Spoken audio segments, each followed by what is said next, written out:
Bonjour, mesdames et messieurs.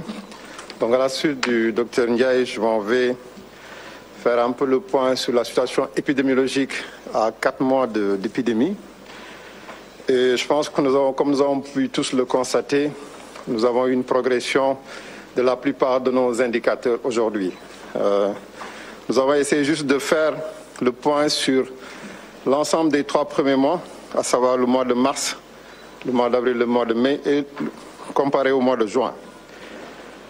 En termes de nombre de cas, nous avons une progression de plus de 38%, avec plus de 2765 cas notés dans le courant du mois de juin. La proportion des guéris a aussi très bien évolué parce que nous étions à 2414 guéris. Aujourd'hui, nous sommes à 4599 guéris. Nous avons un taux de guérison à 65%, quelque chose qui est quand même très appréciable. Toutefois, le nombre de décès a fortement augmenté, surtout pour ce mois de juin. Comparé aux 3 mois précédents, nous avons une progression de presque 74 décès. Concernant la proportion des cas entre les cas de contact communautaire et importés, les cas contacts sont aujourd'hui à 78,5%. Les cas communautaires ont augmenté un peu et sont aujourd'hui à 19,5%. Contre 10,20% lors de notre précédente communication. Les cas importés restent stables autour de 2%. Par rapport à la répartition géographique, je pense que nous le savons, toutes les régions du Sénégal sont touchées. Et aujourd'hui, nous avons 58 de nos 79 districts qui sont touchés, donc une proportion de 73% des districts sanitaires qui sont touchés. Aujourd'hui, nous avons quand même 21 districts qui n'ont jamais eu de cas. Et nous avons également noté aujourd'hui 7 districts qu'on peut considérer comme inactifs. C'est des districts qui avaient des cas et qui, depuis 28 jours, c'est-à-dire 14 fois la durée d'incubation du virus, n'ont plus de cas. Donc, c'est essentiellement les districts de Djouloulou, Nioro, Diakhao, Sakal, Linguère, Goudiri et Kédougou. Et on espère que d'autres districts pourront également rentrer dans le bain. Concernant l'âge de nos patients, aujourd'hui, les moins de 20 ans, entre 0 et 20 ans, représentent 16% de nos cas. Entre les 20 et 59 ans, représentent 69% de nos cas. Et les 60 ans et plus représentent 15% de nos cas. Par rapport à la répartition des sexes, la variation n'est pas importante. C'est toujours les hommes qui viennent en tête avec 58,68% des cas et les femmes 41,32% des cas. Concernant les agents de santé infectés, lors de notre précédente communication, nous étions à 136 personnels de santé infectés. Aujourd'hui, en tout cas sur ce mois de juin, nous avons une progression de plus 100. Nous sommes à 236 personnels de santé infectés. Et comme on le dit, ce personnel de santé infecté est infecté dans la structure de santé, mais également dans la communauté. Chose particulière à noter cette fois-ci, c'est que nous avons maintenant des agents infectés dans nos centres de traitement. Et nous en avons 5 qui ont été notés. Et ces 5 agents sont actuellement pris en charge dans les structures et leur état de santé est stable. Concernant les tests de laboratoire, je pense qu'on le voit tous les jours, l'effort qui est fait par nos 2 laboratoires qui sont impliqués, à savoir l'Institut Pasteur de Dakar et l'IRSF. Dans le diagnostic, nous sommes à 88 106 000 tests effectués. Et dans ce lot, l'Institut Pasteur a procédé aux 86% des tests et l'IRSF à 14% des tests. Donc au vu de ces résultats, je pense que nous apprécions tous, on peut penser que la situation est préoccupante. Effectivement, on peut dire que la situation est préoccupante, mais ce qu'il faut savoir, c'est que le Sénégal ne constitue pas une exception dans le monde. Aujourd'hui, la barre des 10 millions de cas a été franchie, la barre des 500 000 décès a été franchie et plus de 188 pays sont touchés.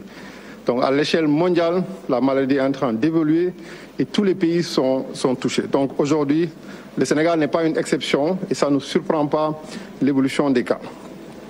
Mais ce qu'on peut dire aussi, c'est que toutes les prévisions au départ ne sont pas réalisées parce qu'on partait sur presque 10 fois le nombre de cas qui étaient attendus pour le Sénégal. Donc ce qui veut dire que l'ensemble des mesures qui ont été prises par M. le Président de la République, l'implication des acteurs, mais aussi l'implication des populations dans le respect des mesures barrières, a permis aujourd'hui de freiner l'évolution de cette épidémie. Et nous avons un élément important pour nous, c'est le temps de dédoublement des cas. Aujourd'hui, nous sommes à 16 jours, c'est-à-dire le temps qu'il faut pour que le nombre de cas soit multiplié par 2. Et nous avons quitté 9 et nous avons progressé jusqu'à 16 jours. Ce qui veut dire qu'aujourd'hui, les mesures qui ont été prises et l'engagement des populations aident à freiner cette épidémie. Et je pense que si aujourd'hui nous continuons dans cette dynamique, nous pourrons arriver à avoir une meilleure maîtrise de cette épidémie. Mais également, si on compare le Sénégal aux autres pays sur le plan des résultats, je pense que Monsieur le Président de la République, M. Macky Sall en a parlé, en termes de létalité, en termes de taux de guérison, le Sénégal a une bonne place, en tout cas dans les résultats qui sont notés. Même dans la sous-région, on parle beaucoup du nombre de tests. Aujourd'hui, le Sénégal est le 3e pays de la sous-région à faire le plus de tests. C'est vrai qu'on est en deçà de 1%. Tous les pays de la sous-région sont à moins de 1%, sauf le Cap-Vert. Le Cap-Vert qui fait 600 000 habitants, qui a juste 6 000 tests que nous faisons en une semaine. Donc en termes de proportion, effectivement, c'est un pays qui est en première position dans le nombre de tests effectués. Et le Nigeria aujourd'hui a 0,05% de taux de population testée. Le Sénégal actuellement se situe à 0,44%. Et au vu un peu de tous ces résultats, et un peu de la situation actuelle, avec les mesures qui ont été prises par M. le Président de la République, la stratégie doit être réajustée. Et aujourd'hui, le focus, en tout cas sur les instructions de M. le ministre de la Santé, c'est de mettre l'accent sur les malades et la protection des personnes vulnérables. Ces personnes vulnérables qui sont les personnes âgées et les personnes qui ont des tares, mais également d'autres catégories de personnes, comme on l'a vu dernièrement, par exemple les détenus, qui sont aujourd'hui des personnes vulnérables, pour lesquelles un accent particulier doit être mis à leur niveau. Et donc, c'est de faire focus sur ces personnes et d'essayer de réduire cette mortalité. Parce qu'aujourd'hui, comme on l'a vu et comme on l'avait prévu, le nombre de cas graves augmente et cette mortalité augmente. Donc, il est important qu'on puisse mettre l'accent sur ces cibles pour pouvoir maîtriser cette épidémie et ses conséquences négatives. C'est pourquoi dans le cadre déjà des tests, ce qui est décidé, c'est que les tests ne se feront que sur les personnes qui sont symptomatiques. Donc le test systématique que nous faisions sur les contacts qui n'avaient pas de symptômes, cette stratégie va être arrêtée. Donc aujourd'hui, les tests ne feront que sur les personnes symptomatiques. Et cela aussi, c'est important que les populations puissent le comprendre et qu'on ne soit pas là à demander des tests. Que la stratégie maintenant, c'est que le test se fera sur les personnes qui sont symptomatiques et les personnes vulnérables. Ça ne veut pas dire que les personnes contacts ne seront pas suivies, ne seront pas répertoriées. Donc ces personnes seront suivies, répertoriées. Mais pour les tests seront réservés à ce groupe de personnes symptomatiques et vulnérables.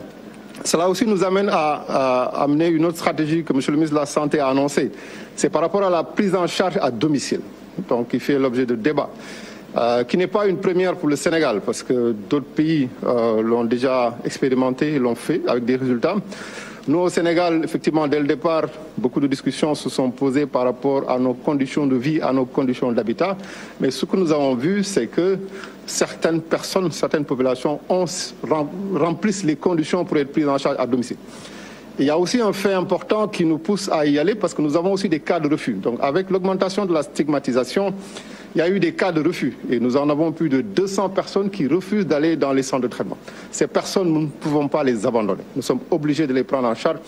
Et donc, c'est dans ce cadre-là que cette stratégie va être développée, renforcée, parce qu'à ce jour, nous avons déjà plus de 200 personnes entre Dakar et Diourbel qui ont été guéries à domicile.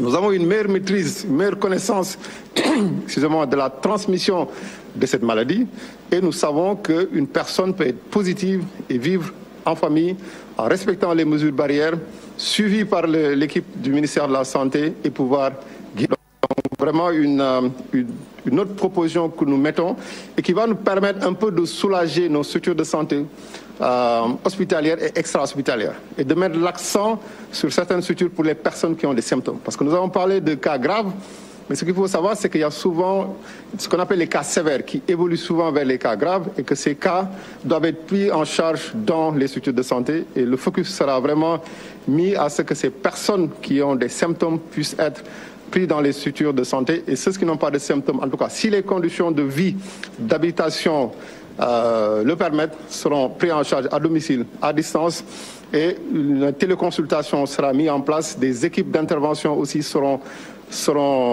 déployées, et tout cela se fera dans toute la confidentialité et dans tout le secret médical. Parce que c'est un élément aussi important de stigmatisation qui faisait que les personnes refusent d'aller dans les centres de traitement. Maintenant, il y a une réflexion qui est menée par rapport aux voyageurs, parce qu'avec l'ouverture prochaine des frontières et des vols au niveau international, il y a une réflexion pour le Sénégal que les passagers fassent leurs tests avant de rentrer dans le territoire national. Aujourd'hui, la stratégie, c'est de prélever tous les voyageurs au niveau de l'aéroport à l'arrivée. Et c'est une stratégie qui n'est pas viable, parce que si on arrive à avoir plus de 1000 passagers arrivant au même moment, comme on le voit le soir, techniquement, il va être très difficile de faire les tests. Donc c'est une réflexion qui sera approfondie et validée par les autorités, c'est de pouvoir faire les tests avant d'entrer dans le territoire sénégalais. Donc ce qui permettra, en tout cas pour nous, de réduire au maximum, même si ça n'empêche pas, une personne peut rentrer dans le territoire national, tester positif et qui puisse après développer sa maladie. Mais ça va nous aider à diminuer le taux de cas importés. Également pour les personnes qui doivent voyager, ça c'est une situation nouvelle. De la même manière que si le Sénégal décide de faire des tests pour les voyageurs à l'arrivée, pour le départ, cette situation va se poser. Donc aujourd'hui, il y a des pays qui demandent des tests pour leurs ressortissants, en tout cas pour les voyageurs. Et un ou des laboratoires seront désignés pour faire ces tests au niveau du Sénégal. Maintenant, après, le débat viendra, est-ce que ce sera à la charge du voyageur ou à la charge de l'État? Donc, c'est un peu le point que je voulais faire et rappeler encore le respect des mesures barrières au stade où nous sommes. La situation, c'est vrai, est difficile. Et comme je le dis, toutes les stratégies qui ont été développées actuellement ont permis de réduire l'évolution de cette épidémie. Donc si on continue à garder le cap avec le respect des mesures barrières, l'hygiène des mains, le port de masque, la distanciation physique, cela permettra, en tout cas nous sommes sûrs, d'arriver à maîtriser cette épidémie. Et comme on le dit, c'est vrai, nous demandons de vivre avec la maladie, mais ce qu'on dit, c'est circulons librement, mais ne laissons pas circuler le virus. Ça, c'est extrêmement important. Je vais maintenant passer la parole au professeur Seydi,